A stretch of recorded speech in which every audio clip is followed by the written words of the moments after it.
सबसे important topic, इस topic को हम लोग प्यार से कहते हैं स्लाइडिंग फिलामेंट थ्योरी। तो ये मसल फाइबर इनिशियली मौज काट रहा होता है, मौज काट रहा होता है मतलब मोटा प्रोटीन पतले पे स्लाइड करता हुआ बढ़िया लगेगा या पतला प्रोटीन मोटे पे। ये आपकी जेड लाइन है, ये आपकी जेड लाइन है, ये जो मायोसिन है इसने इन हरे वाले प्रोटीन्स को अंदर की साइड खींच लिया। तो मायोसिन को जैसे ही पता लगता है कि एक्टिन फ्री हो चुका है बाइंडिंग के लिए, तो मायोसिन क्या करता है, एटीपी हाइड्रोलाइज करता है, अपना सर उठाता है। तो इसके जस्ट ऊपर आपका एक्टिन रखा हुआ है। मायोसिन जैसे ही अपना सर उठाता है एक्टिन के साथ कनेक्ट हो जाता है और इसे पीछे ढकेल देता है। इस टॉपिक को हम लोग प्यार से कहते हैं स्लाइडिंग फिलामेंट थ्योरी। यानी यहां पर क्या होता है, कुछ आपके फिलामेंट्स जो हैं, कुछ प्रोटीन्स जो है वो आपके स्लाइड कर रहे होते हैं दूसरे प्रोटीन के ऊपर। अब मुझे खुद बताइए, मोटा प्रोटीन पतले पे स्लाइड करता हुआ बढ़िया लगेगा या पतला प्रोटीन मोटे पे? भाई मोटा प्रोटीन अगर पतले पे स्लाइड कर गया तो पतले वाले का तो कचुम्बड़ बन जाएगा। इसीलिए यहां पर पतला प्रोटीन जो है, हल्का प्रोटीन जो है वो मोटे प्रोटीन पे स्लाइड करता है। तो स्लाइडिंग फिलामेंट थ्योरी जब भी आपको सुनाई दे, दिमाग में लॉजिक आना चाहिए कि यहां पे थिन फिलामेंट यानी एक्टिन जो है, आप कह सकते हैं thin filament slides over thick filament. Thick filament, आपको पता है आपकी मसल जो है वो एक्साइटेबल होती है। अभी हमने 4 फीचर लिखे थे मसल फाइबर के। 4 फीचर कौन कौन से लिख डाले थे भैया हम लोगों ने? सर 4 फीचर आपने लिखे थे, कॉन्ट्रैक्टिबिलिटी, एक्सटेंसिबिलिटी, एक्साइटेबिलिटी और इलास्टिसिटी। तो यहां पर अगर आप देखें तो ये अगर आपका मसल फाइबर है, ये अगर आपका मसल फाइबर है, तो ये मसल फाइबर इनिशियली मौज काट रहा होता है। मौज काट रहा होता है मतलब रिलैक्स्ड स्टेट में है, बाहर इसके पॉजिटिवली चार्ज आपके आयंस पाए जाते हैं जैसे कि सोडियम वगैरह, और अंदर से ये नेगेटिव होता है। Yes, it is relaxed muscle fibre, it is relaxed fibre. ये आपका रिलैक्स्ड फाइबर है। अगर ये रिलैक्स्ड फाइबर है मतलब अभी इसके पास कोई सिग्नल नहीं आया है, ये जो आपकी नर्व एंडिंग है इसने कोई सिग्नल नहीं दिया है। लेकिन आगे चल के ऐसा नहीं होगा मेरे दोस्त, आगे चल के ऐसा नहीं होगा। ये जो न्यूरॉन है ये सिग्नल दे देगा इस पर्टिकुलर मसल फाइबर को, ये जो न्यूरॉन है ये सिग्नल दे देगा इस पर्टिकुलर मसल फाइबर को। करेक्ट, यहां पर इसको सिग्नल दे दिया जाएगा, यहां पर इसको सिग्नल दे दिया जाएगा। क्या सिग्नल मिला मेरे भाई? यहां पर ये जो आपका नर्व एंडिंग है यहां से निकलेंगे न्यूरोट्रांसमीटर, और ये न्यूरोट्रांसमीटर जो है अपनी बात कहेंगे इस पर्टिकुलर मसल फाइबर को जाके। और जब बात कहेंगे कि भैया कॉन्ट्रैक्ट करने का सिग्नल आया है, तो ये रिलैक्स्ड स्टेट से क्या हो जाएगी, आपकी एक्साइटेड स्टेट में आ जाएगी, यानी उल्टा पुल्टा हो जाएगा इसका चार्ज। ये जो है अब आपकी पोलराइज्ड से डीपोलराइज्ड हो जाएगी, यानी अंदर की साइड जो है आपके सोडियम आने लगेंगे, सोडियम का इन्फ्लक्स हो जाएगा, अंदर की साइड सोडियम घुस जाएंगे तो अंदर आपका पॉजिटिव चार्ज आपको देखने को मिलेगा। जैसे ही ये सोडियम अंदर आ जाता है, मेम्ब्रेन का चार्ज उल्टा पुल्टा हो जाता है। यहां पर आपको क्या देखने को मिलता है दोस्त? यहां पर आपको देखने को मिलता है सार्कोप्लाज्मिक रेटिकुलम। इसको हम रेटिकुलम के फॉर्मेट में नहीं बना रहे, अभी गोल गोल बना लेते हैं। ये हुआ आपका सार्कोप्लाज्मिक रेटिकुलम, ये हुआ आपका सार्कोप्लाज्मिक रेटिकुलम। जैसे इसको सिग्नल मिला कि भैया मसल कॉन्ट्रैक्शन के लिए कहा जा रहा है, ये सार्कोप्लाज्मिक रेटिकुलम क्या करेगा? हमने क्या कही थी सार्कोप्लाज्मिक रेटिकुलम के बारे में खास बात, कि सार्कोप्लाज्मिक रेटिकुलम है स्टोर हाउस ऑफ कैल्शियम। ये क्या करना शुरू कर देगा? कैल्शियम बाहर फेंकना शुरू कर देगा, कैल्शियम बाहर फेंकना शुरू कर देगा। अगर मेरे भाई इसने कैल्शियम बाहर फेंकना शुरू कर दिया, अगर इसने कैल्शियम बाहर फेंकना शुरू कर दिया तो क्या हो जाएगा? अगर इसने कैल्शियम बाहर फेंकना शुरू कर दिया तो ये जो कैल्शियम है अब साइटोप्लाज्म में आ चुका है, यानी सार्कोप्लाज्म में आ चुका है। Calcium ions binds with troponin, troponin जिसको हम लोग टोपी कह रहे थे, TOPI। टोपी जो थी जिसने एक्टिन के ऊपर पाई जाने वाली मायोसिन बाइंडिंग साइट्स को कवर किया हुआ था। Calcium ion bind with troponin and engages it, और इसको बिजी कर लेता है, बातों में लगा लेता है। कि आओ भैया थोड़ा घूम के आते हैं, क्या यहाँ पर बैठे हुए ट्रोपोमायोसिन के ऊपर मुंह फुला करके, आओ भाई को घुमा के लेके आता हूं, पिक्चर दिखा के लेके आता हूं। कैल्शियम जो है ट्रोपोनिन को एंगेज कर लेता है। अगर ट्रोपोनिन उठ गया है ट्रोपोमायोसिन के ऊपर से, इसका मतलब मायोसिन बाइंडिंग साइट एक्सपोज हो गई, एक्टिन अब फ्री हो गया मायोसिन से बाइंड करने के लिए। तो आप क्या कह सकते हैं कि myosin binding site of actin exposes. अब जो है एक्टिन, इसके ऊपर जो मायोसिन बाइंडिंग साइट थी वो एक्सपोज हो गई। एक्टिन ने तो अपनी तैयारी कर ली, एक्टिन ने अपना मास्क उतार के फेंक दिया। एक्टिन ने जो मायोसिन बाइंडिंग साइट थी इनको एक्सपोज कर दिया कि आओ मायोसिन मेरे गले लग जाओ। मायोसिन को भी तो कुछ कुछ करना पड़ेगा। मायोसिन क्या करेगा, मायोसिन मुंडी झुका के बैठा हुआ है क्योंकि इस बेचारे के पास एनर्जी नहीं है। इसके पास एक एटीपी बाइंडिंग साइट है इसके मुंह पे और एक्टिन बाइंडिंग साइट है। जैसे इसको पता लगेगा कि एक्टिन जो है तैयार हो चुका है मिलन के लिए, वो भी मुझसे मिलना चाहता है, एकदम उसने ट्रोपोनिन को हटा दिया है, अब मैं जाकर के मिल सकता हूं। तो ये क्या करेगा, एटीपी बाइंडिंग साइट जो है यहां पर पाए जाने वाली एटीपी को ये तोड़ देगा, हाइड्रोलाइज कर देगा, एटीपी को कन्वर्ट कर देगा एडीपी और पीआई में। और जैसे ही एनर्जी से मिलेगी, जैसे ही एटीपी टूटेगा, इसमें एनर्जी आ जाएगी और ये कहेगा ये, और ऊपर हो जाएगा मेरे भाई। अगर ये ऊपर हो जाएगा, इसकी मुंडी ऊपर उठेगी, तो इसके ऊपर कौन बैठा है, इसके ऊपर बैठा है एक्टिन, उससे ये दोस्ती कर लेगा। यहां पर एक डायग्राम बनवाया था मेरे भाई मैंने। जैसे ही अपनी खोपड़ी को उठाएगा, है ना, पहले नीचे बैठा हुआ है, पहले नीचे बैठा हुआ है, जैसे इसकी एटीपी टूटेगी ये खोपड़ी उठाएगा और मेरे भाई कहां जाके बाइंड कर जाएगा, आपके एक्टिन से जाके बाइंड कर जाएगा। Correct, yes. तो एक्टिन ने भी मायोसिन से बाइंडिंग करने की तैयारी कर ली। कैसे, एक्टिन ने कहा कि यार मेरे पास पहले एक कवर था जो कि मुझे तुमसे मिलने से रोक रहा था, उसको मैंने बिजी कर दिया है कैल्शियम के साथ, अब मैं तुमसे मिल सकता हूं। एक्टिन बस इतना ही कर सकता था, एक्टिन के पास कोई और काम नहीं है, कोई और एक्टिविटी नहीं है, वो सिर्फ यही कर सकता था, अपने मास्क को उतार के फेंक सकता था, उसने फेंक दिया।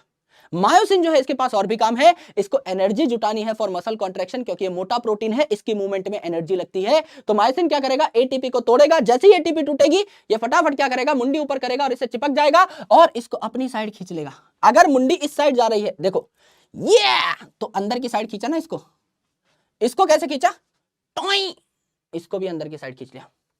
यानी ये जो Z लाइन है, अगर एक्टिन को मैं खींच रहा हूं तो एक्टिन तो इस Z लाइन से बाइंडेड है ना, तो मैं Z लाइन को भी तो खींच रहा हूं। अगर मैं एक्टिन को खींच रहा हूं तो एक्टिन तो Z लाइन से बाइंडेड है ना, इसको भी तो मैं खींचूंगा भाई। अगर मेरे भाई ये पेन है, अगर मैं इस पेन को खींचता हूं तो ढक्कन तो फ्री में आ जाएगा ना, बिकॉज दीज आर कनेक्टेड। अगर मैं पेन खींचता हूं तो ढक्कन मुफ्त, अगर मैं मेरे भाई एक्टिन खींचता हूं तो इसके साथ Z लाइन है, ये मुफ्त, ये भी मेरे पास आ जाएगी, ऑटोमेटिकली मेरे पास आ जाएगी। यस, तो क्या हो जाएगा, दोनों Z लाइन पास पास आ गई, यानी मसल कॉन्ट्रैक्शन, मसल जो है आपकी सार्कोमेयर जो है आपकी छोटी हो गई। मानते हो? यस सर, एकदम मानते हैं। ये है आपका मसल कॉन्ट्रैक्शन। तो मेरे भाई क्या हुआ, आराम से सुनना, दोबारा से बताता हूं, आराम से सुनना क्या हुआ। मैंने क्या किया, मैं अगर एक मायोसिन हूं, मैंने एटीपी को तोड़ा, मेरे अंदर एनर्जी आई, मैंने अपना सर उठाया, एक्टिन पे बाइंड किया और एक्टिन को पीछे की साइड ढकेला ऐसे करके, तो Z लाइन थोड़ी पास आ गई, मेरी एनर्जी खत्म, मेरा मुंह फिर से डाउन हो गया। मैंने एक और एटीपी पकड़ी, उसको फिर से तोड़ा, तो मेरे अंदर फिर एनर्जी आ गई, मैंने सर उठाया और पीछे खींचा। ऐसे ही करके मैं फिर से एटीपी तोड़ता रहूंगा, एनर्जी लेता रहूंगा, अपना सर उठाता रहूंगा, एक्टिन पे बाइंड करता रहूंगा और उसको पीछे खींचता रहूंगा। इस साइड का जो मायोसिन है ये भी एनर्जी लेता रहेगा, सर उठाता रहेगा, एक्टिन को इस साइड ढकेलता रहेगा, फिर से सर नीचे जाएगा, फिर एटीपी तोड़ेगा, फिर सर उठाएगा, एक्टिन से जुड़ेगा और पीछे जाता रहेगा। ये वाले इस साइड के एक्टिन्स को इस साइड लेके आएंगे, ये वाले इस साइड के एक्टिन्स को इस साइड लेके आएंगे, ओवरऑल दोनों Z लाइन पास पास आ जाएंगी। बात चमकी कि नहीं चमकी, झटपट बताओ मेरे भाई। इससे आसान स्लाइडिंग फिलामेंट थ्योरी नहीं हो सकती, कहीं पढ़ो, कोई किताब देखो। This is literally the simplest version of sliding filament, जिससे सारे क्वेश्चन भी बनेंगे। अभी बना के दिखाऊंगा, अभी बना के दिखाऊंगा मेरे भाई। चमक गया? अब ये तो हो गई समझने वाली बातें, समझदारों वाली बातें। अब थोड़ा सा वार्तालाप कर लेते हैं, पुस्तक की भाषा सीख लेते हैं। तो myosin binding site of actin exposes, ये तो एक्टिन ने अपना काम कर दिया कि मायोसिन मैं तुमसे मिलने के लिए बेकरार हूं। अब मायोसिन क्या करेगा, अब मायोसिन क्या करेगा, myosin hydrolyses ATP and gains energy. ATP टूटेगी तो एनर्जी मिलेगी, इसलिए एटीपी हमारी एनर्जी करेंसी है, एंड गेन्स एनर्जी, यानी जो एटीपी है इसको हम लोगों ने तोड़ा तो एडीपी और पीआई बन गई, मायोसिन पे एनर्जी आ गई। मायोसिन जो है ये क्या करेगा, myosin raises its head and binds with actin and pulls it towards M line की तरफ। चाहे किसी भी साइड का एक्टिन हो, एम लाइन की तरफ आएगा। एम लाइन मतलब ये जो आपका हैवी बैंड है ना, डार्क बैंड है, इसके सेंटर की लाइन को हम एम लाइन कह रहे थे। इस साइड का एक्टिन भी एम लाइन की तरफ आएगा, इस साइड का एक्टिन भी एम लाइन की तरफ आएगा, यानी दोनों एक्टिन जो है वो आपके सेंटर की तरफ आएंगे, तो जेड लाइन भी आपकी पास पास आ रही होंगी। ये हमने सीखा। तो दोनों आप सिंपली लिख सकते हो कि एम लाइन की तरफ आएंगे, टुवर्ड्स एम लाइन, है ना, towards M line. Therefore Z lines also comes close to each other। Z line भी पास पास आ गई। Z लाइन के बीच के गैप को क्या कह रहे थे हम, सार्कोमेयर। Z लाइन पास पास आ गई यानी सार्कोमेयर छोटा हो गया। Therefore आप कह सकते हैं सार्कोमेयर शॉर्टेंस। सार्कोमेयर छोटा हो गया, therefore sarcomere shortens, therefore muscle contracted. इसी को तो कहते हैं मसल छोटी हो गई यानी कॉन्ट्रैक्ट हो गई, देयरफॉर मसल कॉन्ट्रैक्टेड। अगर मेरे भाई आपको मसल को रिलैक्स कराना है तो आप क्या करेंगे, अगर आपको मसल को रिलैक्स कराना है तो आप क्या करेंगे, आप ये जो कैल्शियम है इनको वापस सार्कोप्लाज्मिक रेटिकुलम में भेज दो। कैल्शियम अंदर चला गया तो कैल्शियम के साथ घूम रहा था ट्रोपोनिन, कैल्शियम अंदर चला गया तो ट्रोपोनिन भी वापस जाकर के एक्टिन के साथ बाइंड हो जाएगा और मेरे भाई खेल खत्म। दोबारा से जो मायोसिन बाइंडिंग साइट थी वो मास्क हो जाएगी जो कि पहले खुली थी। यस, तो आप क्या कह सकते हो, रिलैक्सेशन कैसे होगी, रिलैक्स कैसे होगा, calcium ions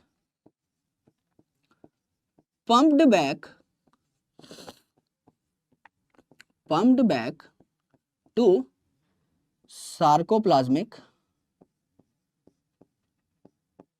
reticulum, therefore troponin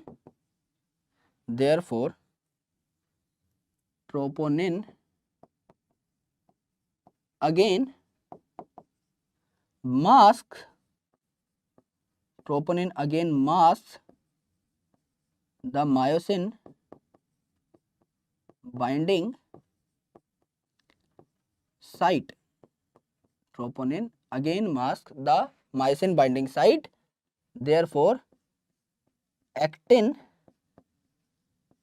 and myosin can't interact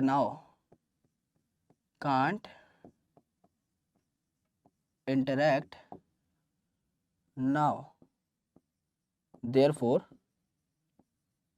muscle relax, क्या हुआ गुरुजी, समझाने का कष्ट करिए, दोबारा से समझाते हैं।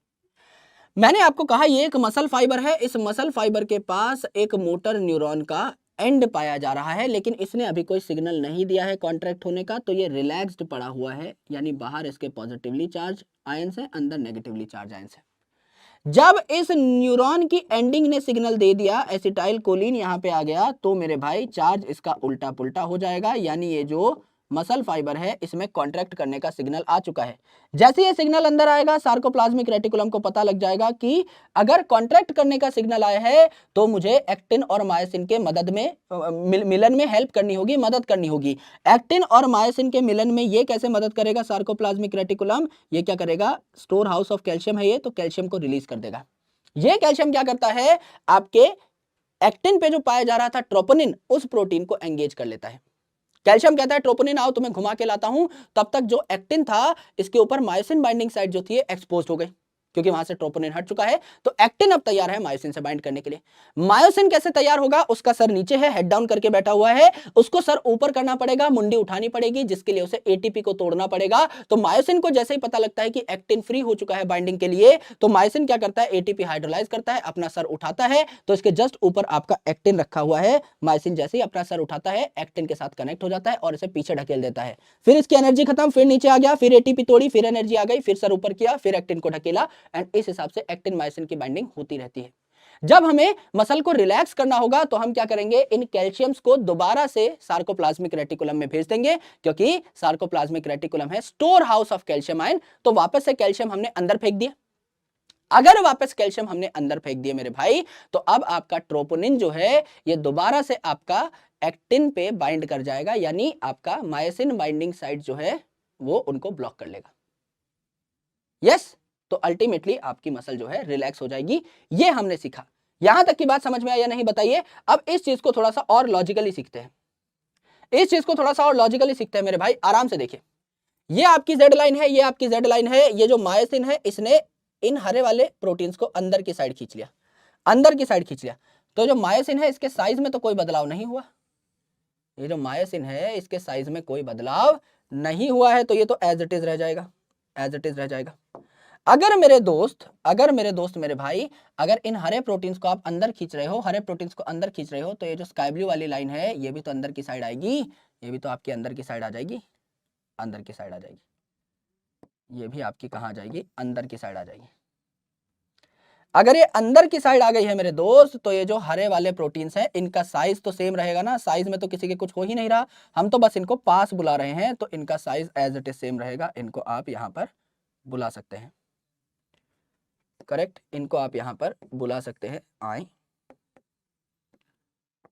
इनको आप यहां पर बुला चुके हैं। तो एक आपका हरा वाला प्रोटीन यहां पर आ गया, एक हरा वाला प्रोटीन यहां पर आ गया, और एक हरा वाला प्रोटीन आपका यहां पर आ गया, करेक्ट। सेम आप इस जगह भी ला सकते हैं, पैरेलली इस जगह भी ला सकते हैं, इस जगह भी ला सकते हैं। पिंक वाला प्रोटीन बार बार बनाने की आवश्यकता नहीं है, यहीं से हमें सारी चीजें समझ में आ जाएंगी। यहां पर बना दिया, यहां पर बना दिया, और आपका यहां पर बना दिया। ठीक है भाई? यस, करेक्ट है सर। अब हमने क्या कहा? अब हमने कहा कि ये जो जेड लाइंस हैं, ये जो जेड लाइंस हैं ये पास पास आ गई हैं, ये जो जेड लाइंस हैं ये पास पास आ गई हैं।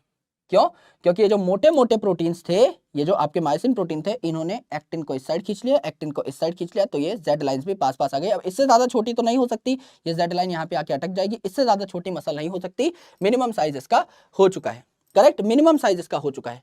अब मुझे ये बात बताइए, यहाँ पे कई सारे पॉइंट्स हैं। अब मुझे ये बात बताइए मेरे दोस्त, अगर मैं कहूं कि साइज ऑफ मायोसिन बढ़ा या घटा, तो आप क्या कहेंगे? चैट सेक्शन भर डालो। Size of myosin, pink colour का जो प्रोटीन है इसका साइज बढ़ा या घटा या सेम रहा? साइज ऑफ मायोसिन बढ़ा घटा या सेम रहा? पिंक कलर का एज इट इज ये प्रोटीन था, एज इट इज इसको नीचे रख दिया, size is same. Muscle contraction के दौरान प्रोटीन का साइज चेंज नहीं होता, वो बस पास पास आ जाते हैं तो मसल कॉन्ट्रैक्ट होती है, तो साइज सेम। सेम अगर मैं कह दूं आपका साइज ऑफ एक्टिन, क्या हरे वाले प्रोटीन के साइज में कोई फर्क पड़ा है? खुद बताइए, साइज ऑफ एक्टिन में कोई फर्क पड़ा है? हरा वाला प्रोटीन एज इट इज यहां पर रख दिया, ये भी सेम। यानी एक बात हमें पता लगानी थी यहां पर कि प्रोटीन का साइज चेंज नहीं हो रहा, प्रोटीन बस पास पास आ रहे हैं, तो अब कम इलाके में आपके ये हमें दिखाई देंगे, तो अल्टीमेटली प्रोटीन का साइज चेंज नहीं हो रहा है। ये हमने 2 पॉइंट सीखे। तीसरा पॉइंट हम लोगों ने सीखा, तीसरा पॉइंट हम लोगों ने सीखा कि सार्कोमेयर यानी जेड लाइन के बीच का डिस्टेंस क्या कम हुआ है? सार्कोमेयर क्या आपका शॉर्ट हुआ है, छोटा हुआ है? बिल्कुल सर, सार्कोमेयर माने जेड लाइंस के बीच का डिफरेंस। यहां पर जेड लाइन आपकी यहां थी, यहां थी, है ना, अब यहां है, अब यहां है, इतना साइज आपका घटा है, इतना साइज आपका घटा है, तो सार्कोमेयर छोटा हुआ है, सार्कोमेयर आपका छोटा हुआ है। ठीक है, ये बात हमें पता है। अगली चीज देखिए, अगली चीज देखिए, अगर मैं बोलूं ए बैंड का साइज तो बड़ा है या घटा है या सेम है? बताइए। ए बैंड का साइज, ए बैंड मतलब जहां पर मोटा प्रोटीन प्रेजेंट है उसको ए बैंड कहा। यहां भी आपका मोटा प्रोटीन इतना ही है, यहां भी मोटा प्रोटीन इतना ही है, तो अगर मायोसिन का साइज सेम है तो ए बैंड का साइज भी सेम होगा। बिल्कुल सेम होगा गुरुजी। अगर कोई मुझसे पूछे आई बैंड का साइज बढ़ा या घटा, तो मैं क्या कह दूंगा, आई बैंड का साइज क्या हुआ, आई बैंड यहां पर सिर्फ उस पार्ट को हम कह रहे हैं जहां पे सिर्फ और सिर्फ एक्टिन पाया जा रहा है, तो यहां पे सिर्फ और सिर्फ एक्टिन पाया जा रहा है, यहां पे सिर्फ और सिर्फ एक्टिन पाया जा रहा है, सिर्फ हरा प्रोटीन, ये है आपका आई बैंड। यहां हरा अकेले कहीं भी नहीं पाया जा रहा, पिंक इस पे आके ओवरलैप कर रहा है, हरा अकेला कहीं नहीं पाया जा रहा, पिंक यहां पर आकर ओवरलैप कर रहा है, यानी आपका आई बैंड जो है उसका साइज क्या हो गया, घटा है, रिड्यूस हुआ है, रिड्यूस हुआ है, करेक्ट, रिड्यूस हुआ है। अगर मुझे आप कहें कि सर ओजोन का साइज क्या हुआ है, ओजोन मतलब ओवरलैपिंग जोन जहां पर एक्टिन मायोसिन साथ में ओवरलैप करते हैं, तो यहां पे एक्टिन मायोसिन इतने पार्ट पे साथ साथ है ना, हरा पिंक हरा, ये आपके इस टाइम पे साथ साथ है, यहां पे इतने बड़े पार्ट में साथ साथ है, पूरा एक्टिन जो है यही मायोसिन के साथ आपका ओवरलैप कर रहा है ना, तो यहाँ पे ये पार्ट बड़ा, यहाँ पे छोटा था, अब ये जो आपका पार्ट है हरा वाला पार्ट, ये और पिंक में आके मर्ज हो गया, यानी ओवरलैपिंग जोन बड़ा हुआ है, तो आप क्या कह सकते हैं, ओ जोन इज लार्ज, बड़ा हुआ है। और एच जोन की अगर आप बात करें, एच जोन मतलब जहां पे सिर्फ और सिर्फ आपका मायोसिन प्रेजेंट था, एक्टिन वहां था ही नहीं, तो पहले आपका इतना जोन था जिसमें अकेले क्या था, आपका मायोसिन प्रेजेंट था, अब इतना है, छोटा हुआ है, पहले यहां पर थोड़ा सा एक्टिन अलग से फ्री था, है ना, अब क्या है, एक्टिन पूरा आकर के मायोसिन में घुस चुका है, ओवरलैप हो चुका है, तो जहां पर सिर्फ मायोसिन है ये पार्ट थोड़ा सा कम हुआ है, ये पार्ट हल्का सा कम हुआ है, ये आपको देखने को मिला, तो एच जोन क्या हुआ है, रिड्यूस हुआ है। क्या ये सारी बातें करेक्ट है? ये सारी बातें हमने आपके सामने डेराइव की हैं इस पर्टिकुलर फिगर से, आपके सामने डेराइव की हुई चीज है, कोई यहां पर झोल झमेला नहीं है, सीधा सीधा सारी चीजें करके आपको बताई गई।